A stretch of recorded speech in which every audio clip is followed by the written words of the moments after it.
Taste the Daily.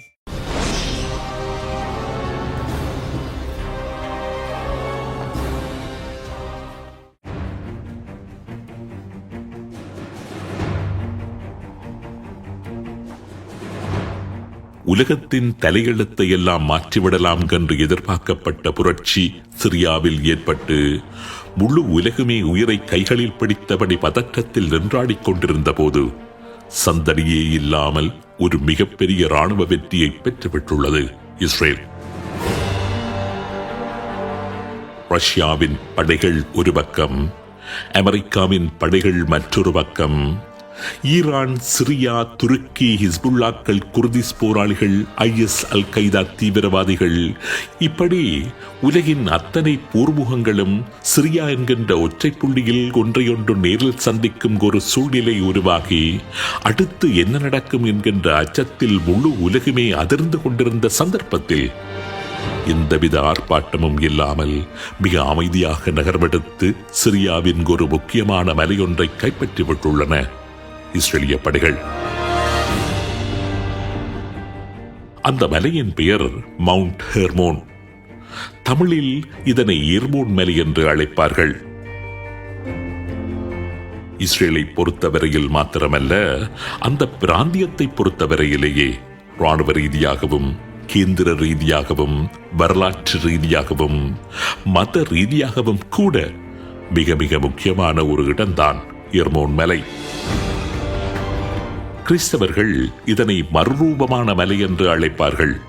ஏனென்றால் இயேசு கிறிஸ்து மறுரூபமான மலை இது என்றுதான் கிறிஸ்தவர்கள் நம்புகின்றார்கள். இன்றைக்கு சுமார் 3500 வருடங்களுக்கு முன்னர் ஜோஷுவா தலைமையிலான இஸ்ரேலியர்கள் எர்மோன் மலையை கைப்பற்றியதாக வேதாகமம் கூறுகின்றது. பைபிளில் இந்த மலை பற்றி 15 இடங்களில் குறிப்பிடப்பட்டிருக்கின்றது. சங்கீத புஸ்தகத்தில் மாத்திரம் 3 இடங்களில் இந்த மலை பற்றி பாடப்பட்டிருக்கின்றது. ஆக யூதர்களை பொறுத்தவரையில் மத ரீதியாக இந்த மலை அவர்களுக்கு முக்கியமான ஒரு ஸ்தானம் என்பதுடன் 3500 வருடங்களுக்கு முந்தைய அவர்களது யூத தேசத்தின் ஒரு எல்லையாகவும் இந்த எர்மோன் மலை அமைந்திருந்ததாகத்தான் அவர்களது மத மற்றும் சரித்திர நூல்கள் கூறுகின்றன. மதத்தை அடிப்படையாக வைத்த நம்பிக்கைகள் போன்றவற்றை கடந்து கேந்திர ரீதியாகவும் இந்த எர்மோன் மலை இஸ்ரேலுக்கு இன்றியமையாத ஒரு அமைவிடம் என்பதுதான் இங்கு முக்கியம். எர்மோன் மலை என்பது இஸ்ரேலுக்கு வடக்காக சிரியா லெபனான் எல்லையில் சிரியாவின் உள்ளே உள்ள ஒரு மலை. சிரியாவில் அதிக உயரமான மலை என்றால் இந்த எர்மோன் மலைதான். 9232 அடி உயரமான மலை. இந்த மலையுச்சியில் இஸ்ரேல் ராணுவம் தொடர்ந்து நிலை கொண்டால் அந்த பிராந்தியம் முழுவதிலுமே அதனால் இலகுவாக கண்காணிப்பை மேற்கொள்ள முடியும். சிரியாவின் தலைநகர் டமஸ்கஸில் இருந்து வெறும் 40 கிலோமீட்டர் தொலைவிலேயே எர்மோன் மலை அமைந்திருப்பதால் தனது பீரங்கி சூட்டு எல்லைக்குள் சிரிய தலைநகரை எந்த நேரமும் இஸ்ரேலினால் வைத்திருக்க முடியும். அது மாத்திரமல்ல, இந்த மலையில் இருந்தவாறு லெபனானையும் இஸ்ரேலிய படைகளால் இலகுவாக கண்காணித்துக் கொண்டிருக்க முடியும். குறிப்பாக முக்கிய தளங்கள், செயற்பாடுகள் அதிகமாக அமைந்திருப்பதாக கூறப்படுகின்ற பிக்வா வேலி என்கின்ற பிரதேசம் முற்றுமுழுதாகவே இஸ்ரேலின் சூட்டு எல்லைக்குள்ளும் கண்காணிப்பு எல்லைக்குள்ளும் வந்துவிடும். ஈரானில் இருந்தும் ஹிஸ்புல்லாக்களிடம் இருந்தும் முன்னிய காலங்களில் இஸ்ரேலை நோக்கி ஏவப்பட்ட ட்ரோன்களை கண்டுபிடிப்பதில் இஸ்ரேல் மிகுந்த சிரமங்களை எதிர்கொண்டு வந்தது. இந்த எர்மோன் மலை இடைநடுவில் இருந்து இஸ்ரேலின் ரேடர் செயற்பாடுகளுக்கு இடையூறு விளைவித்து வந்ததன் காரணமாக. ஆனால் இந்த மலையில் தற்பொழுது இஸ்ரேல் தனது ரேடர் நிலையம் ஒன்றை அமைத்துவிட்டால் லெபனான், சிரியா மாத்திரமல்ல, வேறு பல நாடுகளில் ஏற்படும் வான் அசைவுகளை கூட இஸ்ரேலினால் துல்லியமாக கண்டுபிடித்து விட முடியும் என்று கூறுகின்றார்கள் வல்லுநர்கள். அது மாத்திரமல்ல, இஸ்ரேலின் உளவாளிகள் மற்றும் இஸ்ரேலின் ஸ்பெஷல் போர்சஸ் இந்த மலைப்பகுதிகளில் தளம் அமைத்து நிலை கொள்ளும் பட்சத்தில் தடையில்லாமல் அவர்கள் லெபனான் மற்றும் சிரியாவின் பல பகுதிகளுக்குள்ளும், சிரியா வழியாக ஈராக் உட்பட வேறு பல நாடுகளுக்குள்ளும் இலகுவாக நுழைந்து அங்கு அதிரடி சதி நடவடிக்கைகளில் அவர்களால் ஈடுபட முடியும் என்றும் சில ஆய்வாளர்கள் சுட்டி காண்பிக்கின்றார்கள். ஆக மொத்தத்தில் சிரியாவின் கேந்திர முக்கியத்துவம் வாய்ந்த ஒரு முக்கியமான பிரதேசத்தை எந்தவித யுத்தமோ அல்லது ரத்தம் சிந்துதலோ இல்லாமல் மிக இலகுவாகவே தன்வசப்படுத்திவிட்டுள்ளது இஸ்ரேல். ஒரு துப்பாக்கி வேட்டை கூட தீர்க்காமல் மிக முக்கியமான பிராந்தியம் ஒன்றை ஆக்கிரமித்து விட்டுள்ளது இஸ்ரேலிய படை. சத்தமே இல்லாமல் இஸ்ரேல் பெற்றுள்ள மிகப்பெரிய ராணுவ வெற்றிதான் எர்மோன் மலை மீதான இஸ்ரேலிய படைகளின் ஆக்கிரமிப்பு. அது மாத்திரமல்ல, சிரியாவின் பசர் அல் அசாட்டின் ஆட்சி விட்டு சென்ற ராணுவ எச்சங்களை இஸ்ரேலிய வான்படை ஒரு பக்கம் தேடி தேடி அழித்துக் கொண்டிருக்க, இஸ்ரேலிய படைகள் மெதுமெதுவாக நகர்வெடுத்து சிரியாவின் தலைநகர் டமஸ்கஸுக்கு 20 கிலோமீட்டர் தூரம் வரை வந்து நிலை கொண்டு விட்டுள்ளது என்பதையும் இங்கு நாம் கவனத்தில் எடுத்தாக வேண்டியிருக்கின்றது.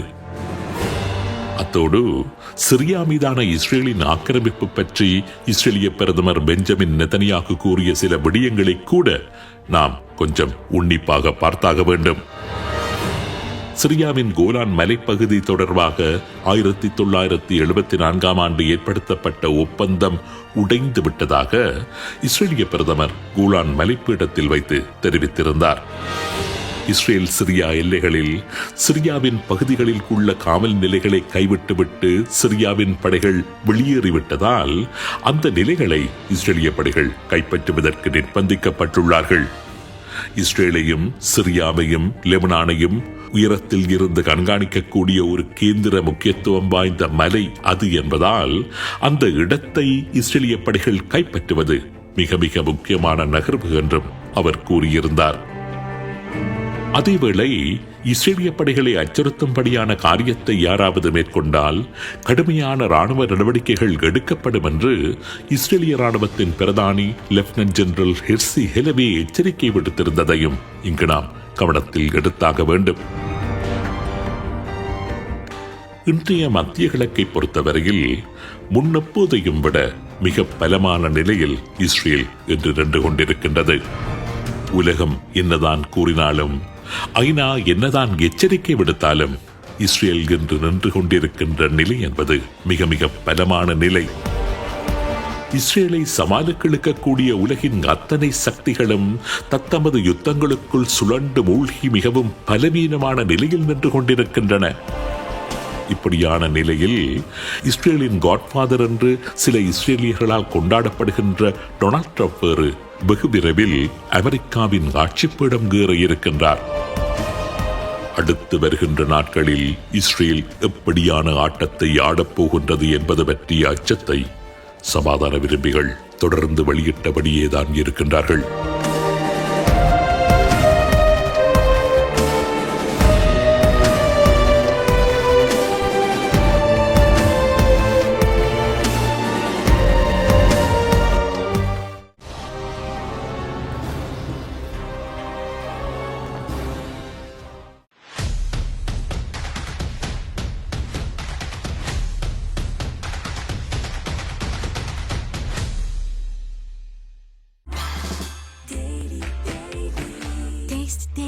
Taste the Daily.